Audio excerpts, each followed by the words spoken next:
Graça e paz, boa noite, amados irmãos. Quero dizer para vocês do friozinho na barriga, mas do prazer de estar aqui compartilhando com vocês essa noite, tá? Eu sou, como o Tiago falou, sou pai do Tiago, namorado e esposo da Keia, vovô do Samuel, do Davi, da Débora, do Noah, sogro da Morena, bonitona aqui, Magiana.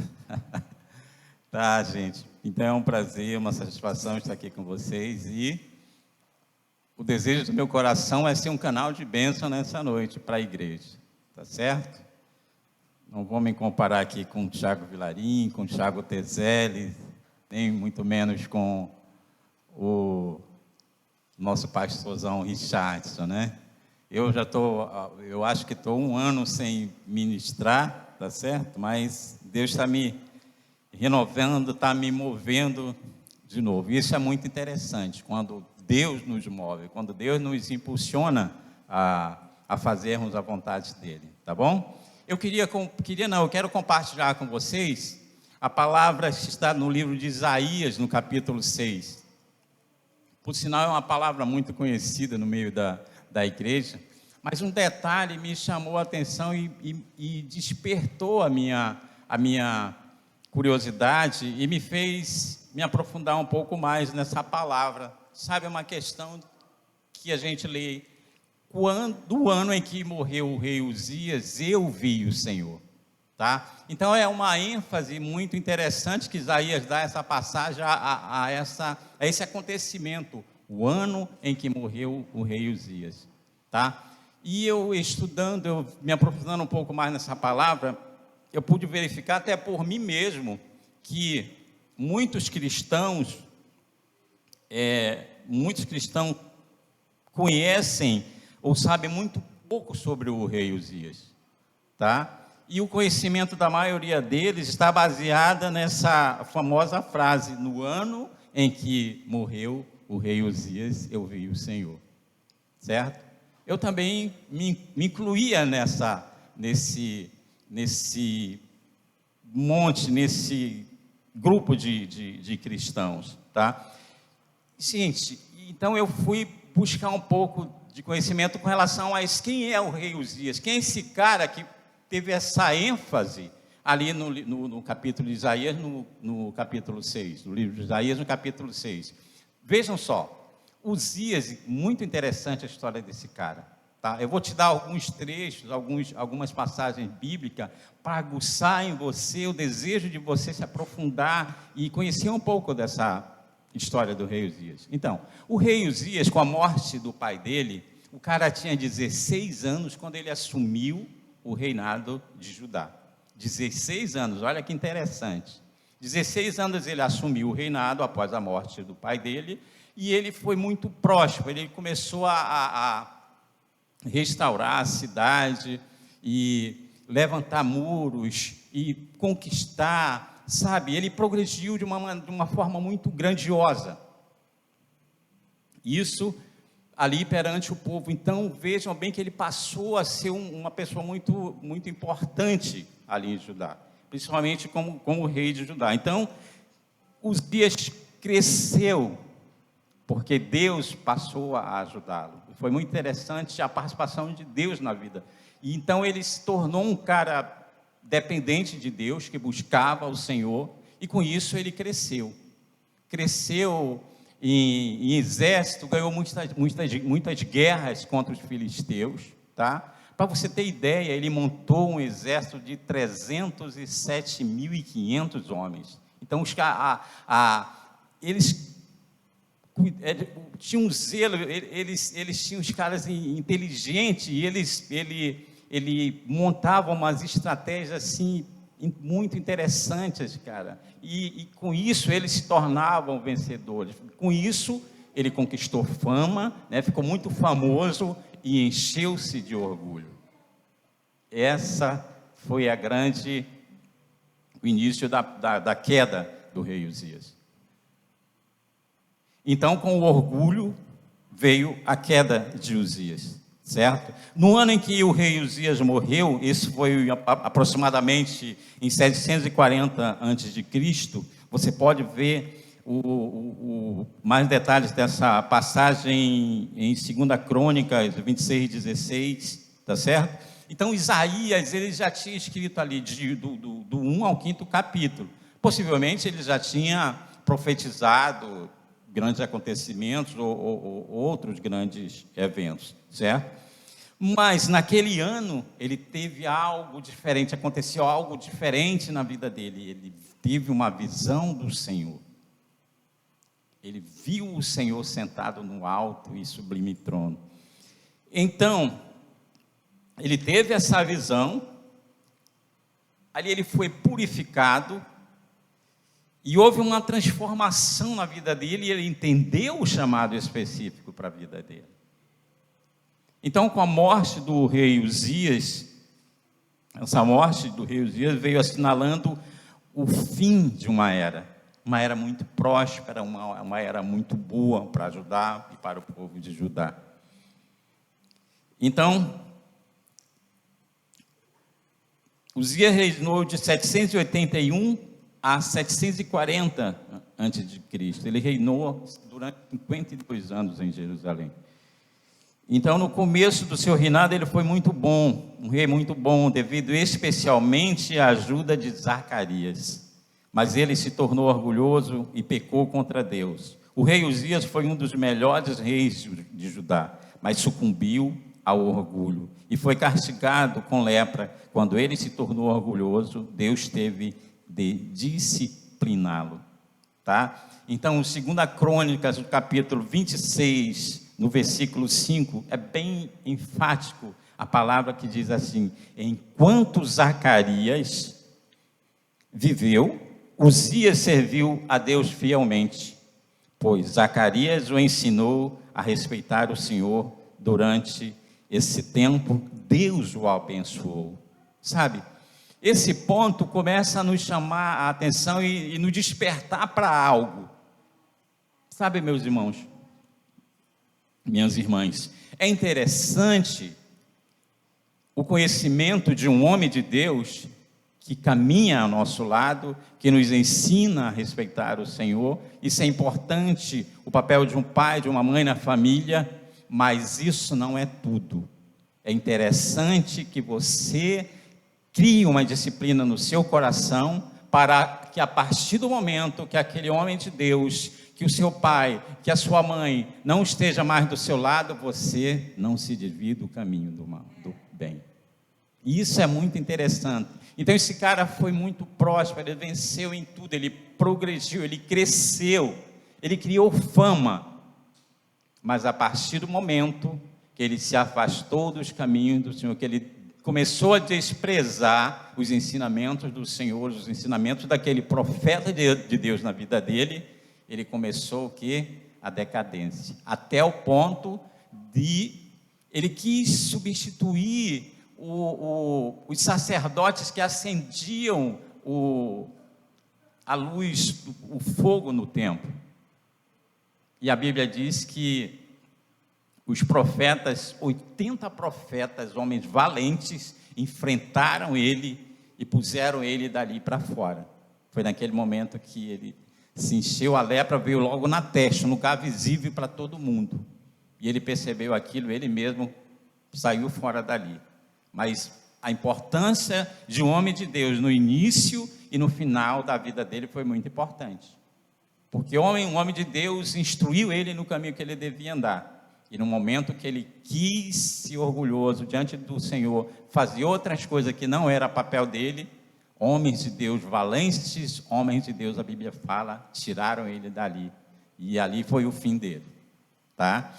Então vamos entrando aqui mais em Isaías, no capítulo 6. Eu posso contar com as passagens bíblicas aqui, Davi? Se não, já vou procurar aqui. Isaías capítulo 6. Alguém pode pegar para mim, por favor, um copinho com água? Então, olha aqui. No ano em que morreu o rei Uzias, eu vi o Senhor. Eu vi também o Senhor assentado sobre um alto e sublime trono. E a cauda do seu manto enchia o templo. Eu gosto muito dessa passagem aqui. O ano num trono alto e o seu manto se estendia pelo templo. Serafins estavam por cima dele, cada um tinha 6 asas, com 2 cobriam os rostos, e com 2 cobriam os seus pés, e com 2 voavam, e clamavam uns aos outros, dizendo: Santo, Santo, Santo é o Senhor dos exércitos, e toda a terra está cheia da sua glória. E os umbrais das portas se moveram, a voz do que clamava, e a casa se encheu de fumaça. A casa se encheu de fumaça. Olha o que diz essa versão aqui. O barulho das vozes dos serafins fez tremer os alicerces do templo. Eu acho isso tremendo. O barulho, a forma que eles declaravam aquilo uns para os outros, era tão marcante, era tão poderoso, que fez tremer os alicerces do templo. Aí Isaías deparou-se com a realidade dele, e ele disse: ai de mim, estou perdido, pois os meus lábios são impuros, e moro no meio de um povo também com lábios impuros. E com os meus próprios olhos eu vi o Rei, o Senhor Todo-Poderoso. Aí um dos serafins voou para mim, segurando com uma tenaz uma brasa que havia tirado do altar. E ele tocou a minha boca com a brasa e disse: agora que essa brasa tocou os seus lábios, as suas culpas estão tiradas e os seus pecados estão perdoados. Em seguida ouvi o Senhor a dizer: quem é que eu vou enviar? Quem será o nosso mensageiro? A Isaías, transformado, tocado pela glória do Senhor, teve coragem, disponibilidade e gritou dali: eu irei, Senhor, eis-me aqui.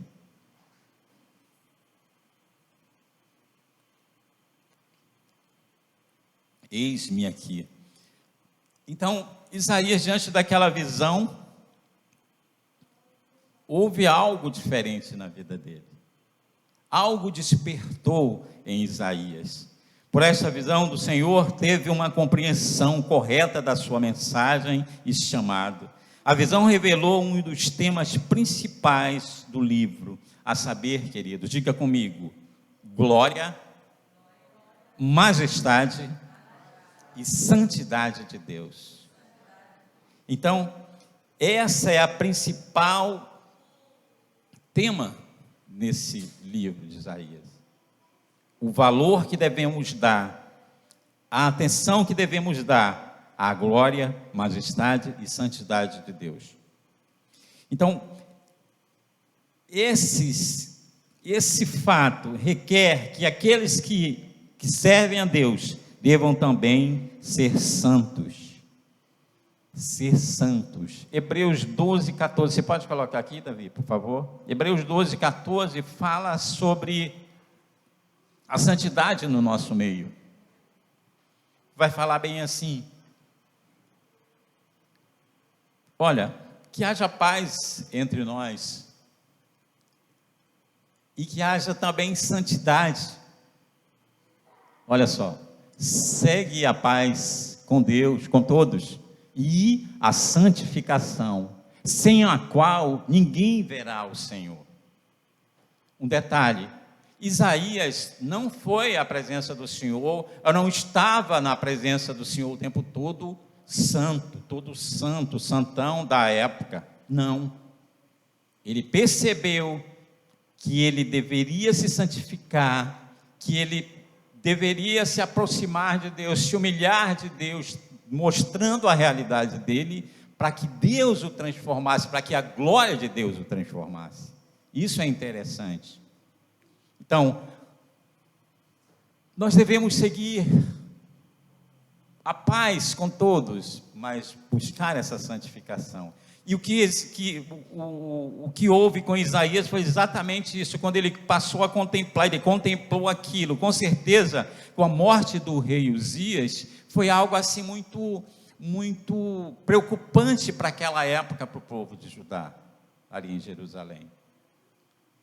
Então eles ficaram meio assim, puxa, o que vai ser agora? Quem vai assumir? E tal, aquela preocupação toda de quando um rei vai ser substituído, de quando um governo vai ser trocado. Então, da mesma forma, a igreja dos nossos dias também precisa de uma visão de Deus no seu meio, com o Senhor santo e juiz de todos. Então a igreja dos nossos dias, ela precisa, se nós não tivermos uma visão de Deus, se nós tivermos apenas uma visão humana, nós não sabemos qual será o nosso fim. Mas quando nós temos uma visão de Deus, temos a certeza de que Deus está no negócio, é diferente, tá? Então o reconhecimento da necessidade da sua obra santificadora em nossa vida acompanhará infalivelmente tal visão, a obra redentora de quem? De Jesus Cristo, sobre nossas vidas, nosso reconhecimento quanto a essa obra é muito interessante, porque o resultado de tal visão sobre nós pode ser semelhante ao resultado da visão de Isaías.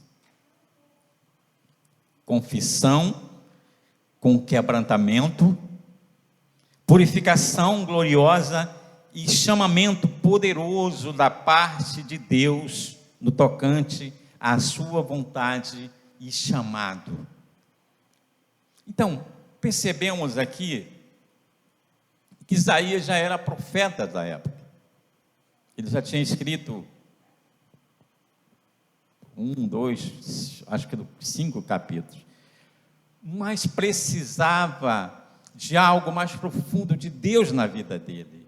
Ele percebe ali, meu Deus, eu estou perdido, porque eu sou um homem de lábios impuros, e eu habito no meio de um povo de impuros lábios também, eu estou perdido.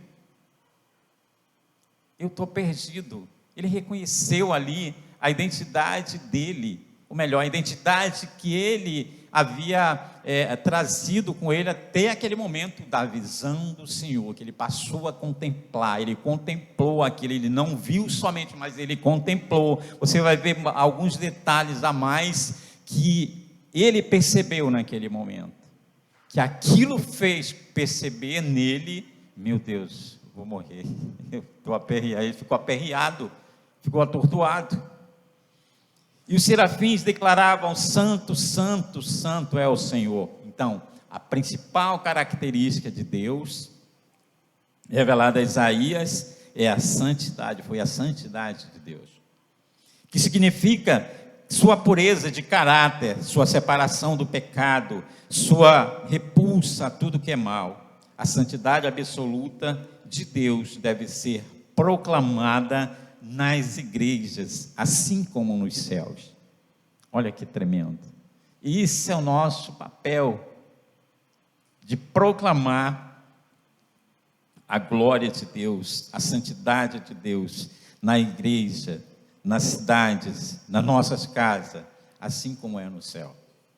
Amém? Os serafins, ele percebeu que os serafins estavam acima do Senhor, acima do trono. E cada um tinha 6 asas, com 2 ele cobria o rosto, e com 2 os pés, e com as outras 2 eles voavam. 6 asas aqueles seres. Cada par de asas tem uma função. Santo, santo é o Senhor dos exércitos, uns declaravam para o outro. Toda a terra está cheia da sua glória. Então o barulho das vozes dos serafins fez tremer os alicerces daquele templo. Veja que visão tremenda. Veja que visão cheia de poder, cheia da glória de Deus. Porque eles faziam barulhos, de um para o outro, proclamando, declarando a glória de Deus naquele lugar. Eu fico imaginando que coisa tremenda, que coisa maravilhosa aquela visão de Isaías. E diante de tudo aquilo, Isaías contemplando aquela visão, vendo todas aquelas coisas acontecendo, ele olhou para si, e o que ele falou? Ai de mim, no versículo 5, ai de mim, estou perdido, pois os meus lábios são impuros, e moro no meio de um povo também que tem lábios impuros, e com os meus próprios olhos eu vi o Rei, o Senhor Todo-Poderoso. Ai de mim, ele ficou aperreado, atordoado com aquilo. Se ele pensou, eu vou morrer, eu vi o Senhor, porque com certeza Isaías conhecia a palavra, que se nós formos lá em Hebreu, no Êxodo, capítulo 33, 20, Moisés, naquele momento, cheio de intimidade com o Senhor, ele disse: Senhor, deixa eu ver a tua glória, deixa eu ver a tua glória. Davi coloca esse capítulo aqui, capítulo 33 de Êxodo, no capítulo 20, deixa eu ver a tua glória. É muita intimidade para um homem de Deus, não pedir para ver a glória de Deus. E Deus, Êxodo 33, 20, e disse mais: não poderás ver a minha face, porquanto homem nenhum verá a minha face e viverá. Então, diante de uma passagem dessa, o cara ficou com medo de morrer, porque ele viu a face do Senhor, ele viu a face e disse: ai de mim, eu sou um pecador, eu sou um pobre coitado, cara, eu vou morrer, ai de mim. Então Isaías, ao contemplar, a se deparar com aquela visão, ele ficou temoroso, mas algo dentro dele estava sendo moldado, estava sendo transformado, o caráter dele na realidade estava sendo transformado, sabe? Isso, agora à tarde eu estava repassando essa ministração e o Senhor me levou aos tempos anteriores da minha vida.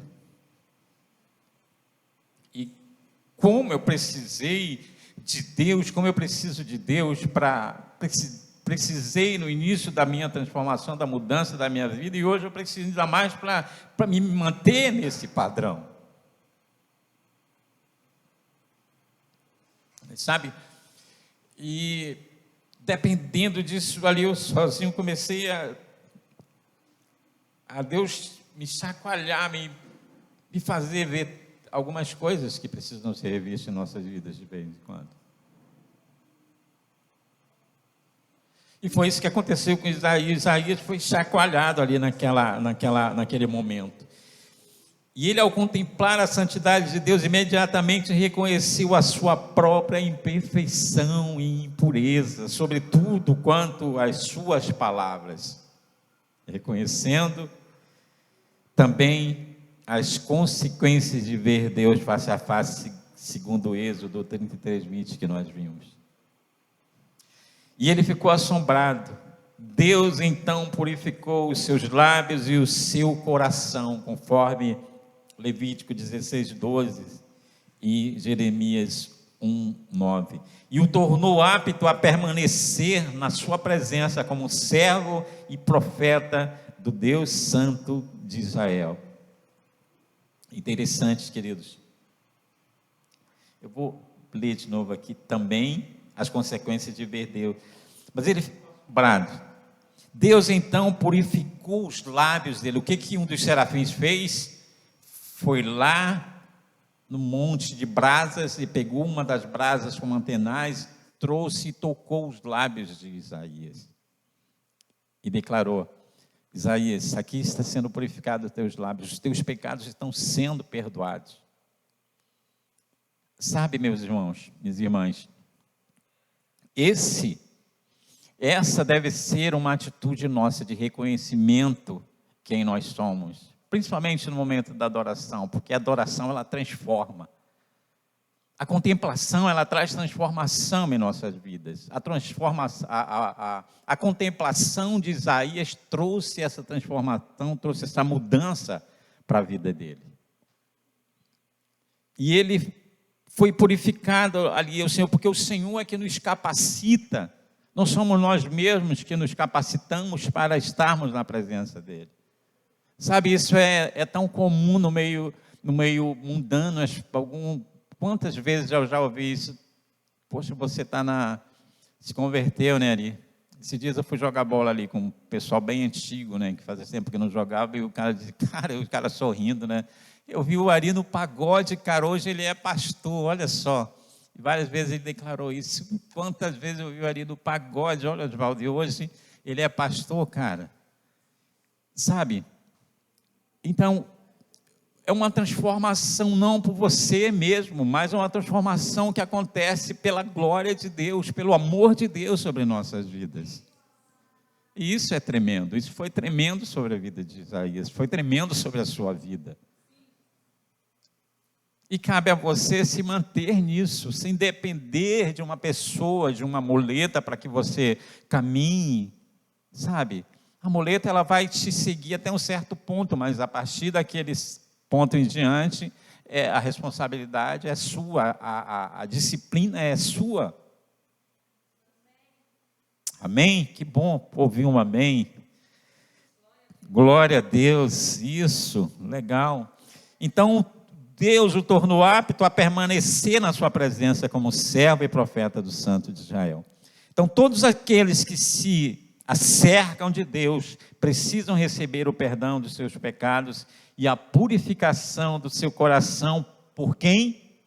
É você que vai se santificar? É você que vai fazer algo no teu coração? Não, querido. Tem alguém muito especial que faz isso em você, em mim, em nós, na igreja. É Ele que convence você do pecado e do juízo. É o Espírito Santo. Olha que legal. É o Espírito Santo. Ele que faz essa mudança, Ele que transforma.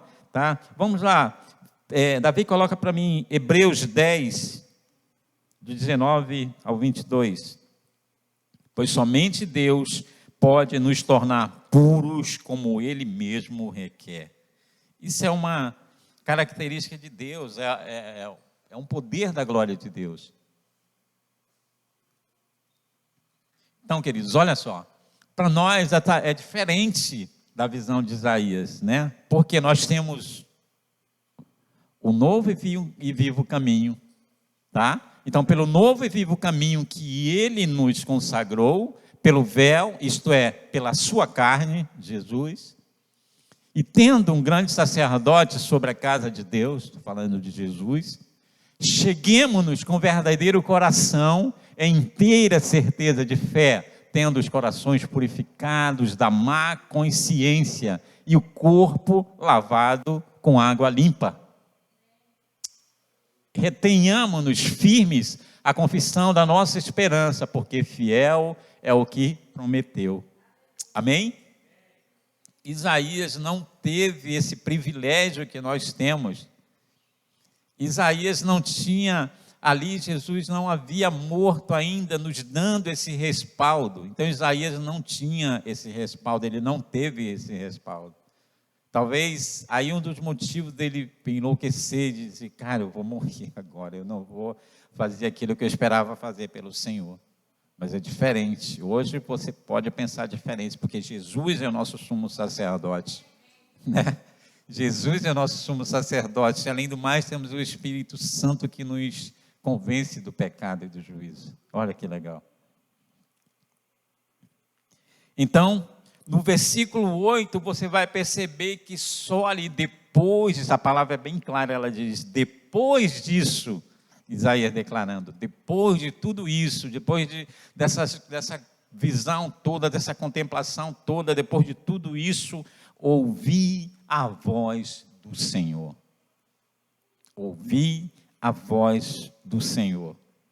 A quem enviarei, o Senhor perguntou. Quem há de ir por nós? Só depois de purificado é que Isaías foi designado profeta. Sabe, talvez esteja faltando algo da parte de Deus, que você não entendeu isso até aqui, que eu tenho certeza que hoje o Espírito Santo está trazendo esclarecimento, entendimento para a tua visão, para o teu coração, sobre o chamado, sobre o teu papel no reino de Deus, do teu papel como membro da igreja de Cristo. Então, a partir dali, só depois de todos esses acontecimentos é que ele foi purificado e ele foi designado profeta.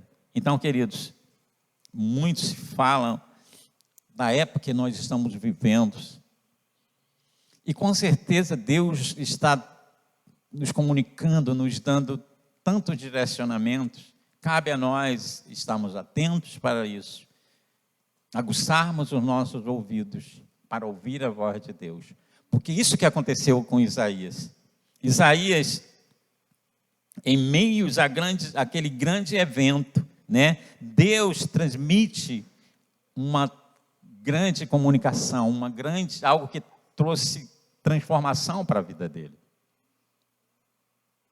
A contemplação de Isaías trouxe transformação.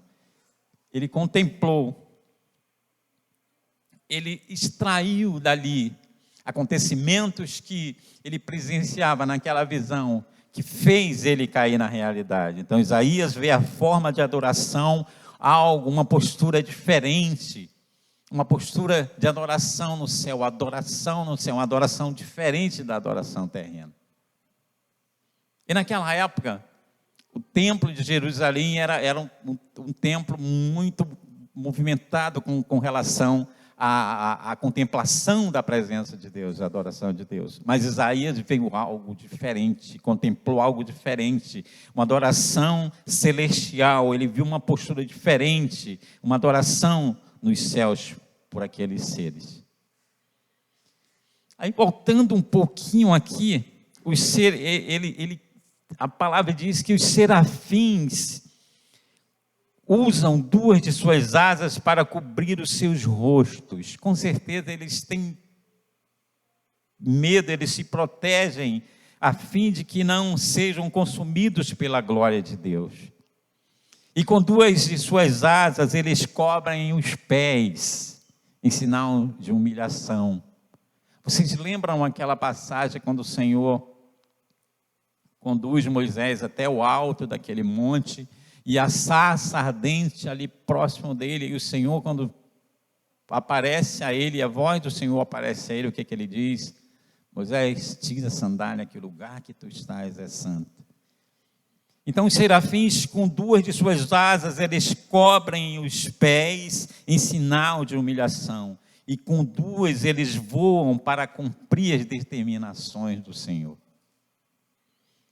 O comportamento dos serafins é conflitante com o orgulho do rei Uzias.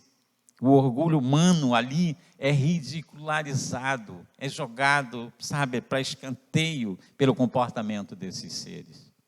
Porque era algo muito poderoso o que Isaías via ali na adoração, na proclamação, na declaração daqueles seres diante do trono de Deus.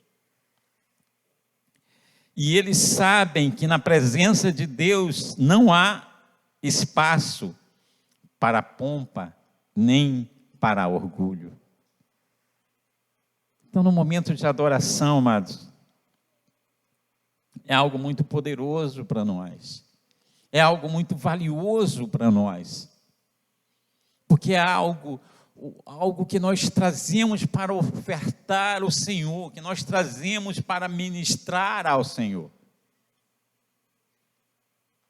O Gabriel foi muito feliz em alguns momentos aqui, ele declarava: Senhor, nós estamos aqui, reconhecemos, nós trazemos aqui o melhor que há em nós para Ti, para oferecer, nos rendemos a Ti.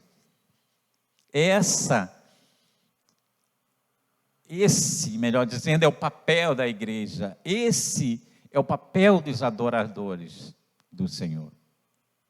Um reconhecimento, uma transformação. Então percebe-se aqui um grande temor, uma reverência enorme por parte desses seres celestiais. Nós precisamos entender, queridos, quem nós estamos adorando, para que entre no nosso coração um santo temor, ao ponto de nós conseguirmos entender quem nós somos diante dele. Posso ouvir um amém? Amém. Nós precisamos disso, sabe? Jesus é o nosso sumo sacerdote, então nós temos essa liberdade de entrarmos no santo do santo. A cortina foi rasgada de cima a baixo, então nós temos essa liberdade de entrarmos no santo do santo. Nós só precisamos entender quem nós somos diante dele. Então é um tempo, querido, de nós adorarmos a Deus da forma que ele merece. Chega de adorarmos a Deus da forma que nós mesmos achamos que é devida.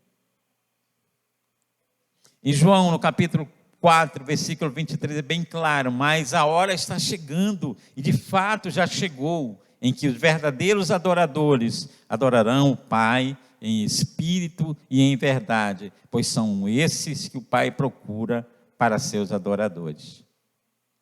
Ah, que legal, não é? Que legal. O tempo está vindo, o tempo está chegando, e de fato já chegou. Nós precisamos perceber que já chegou esse tempo de nós adorarmos o Senhor em espírito e em verdade. Se nós percebermos, esse foi o exemplo de Isaías. Em espírito e em verdade. Se nós formos lá para Apocalipse 4, é uma passagem que eu amo. Apocalipse 4, João está ali, talvez tenha uma correlação de um capítulo com outro, mas são atitudes, são situações diferentes. João está naquela posição ali, e ele diz que ele foi conduzido em espírito àquele lugar. E a visão de Isaías foi um momento carnal da vida de Isaías. Então há uma correlação. Hoje, para nós, é um momento espiritual, você tem que entender isso.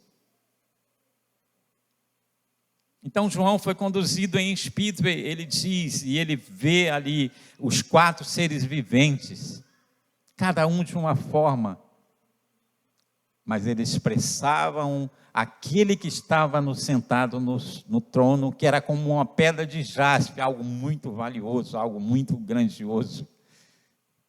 E eles declaravam: santo, santo, santo, é o Senhor, aquele que era, que é e que há de vir. Então Jesus está sentado no trono, é Ele que merece toda a nossa adoração, é Ele que merece todo o nosso respeito, todo o nosso temor. Aleluia! Chega para nós se querermos ministrarmos apenas aquelas cançõezinhas que são comercializadas, os tops do momento. Apocalipse é muito claro: santo, santo, santo. Muito claro, é santo, é baseado nisso. Isaías e Apocalipse fala da santidade do Senhor. Santo, santo, santo. Feche os teus olhos nesse momento, por favor. Feche os teus olhos. Tiago Tezelli, pode vir para o teclado aqui, por favor? Eu já estou terminando.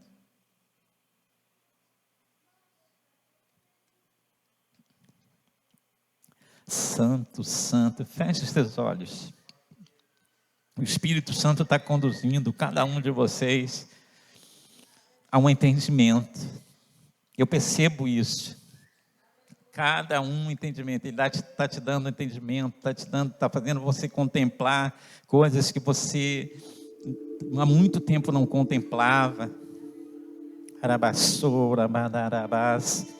É um momento muito espiritual nesse momento. Adentre nesse momento, entre nesse momento, aprofunde-se nesse momento. Eis que o momento, eis que a hora vem, e já chegou, onde os verdadeiros adoradores adoram o Pai em espírito e em verdade, e são esses que o Pai procura.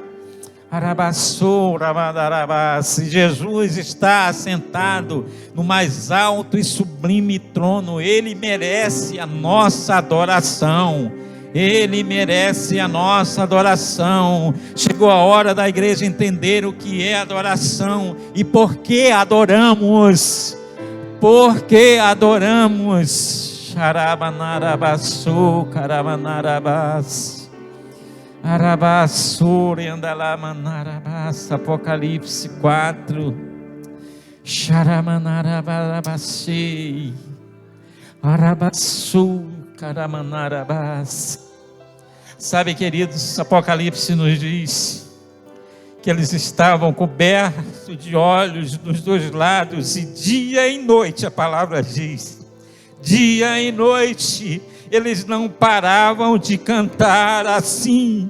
Cante comigo: Santo, Santo, Santo é o Senhor Deus. Diga: Deus, o Todo-Poderoso, que era e que há de vir. Jesus, Ele vai voltar um dia para buscar a sua igreja.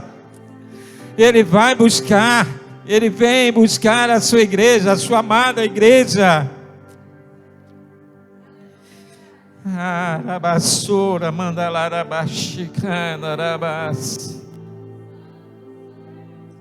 Dia e noite eles não param de cantar.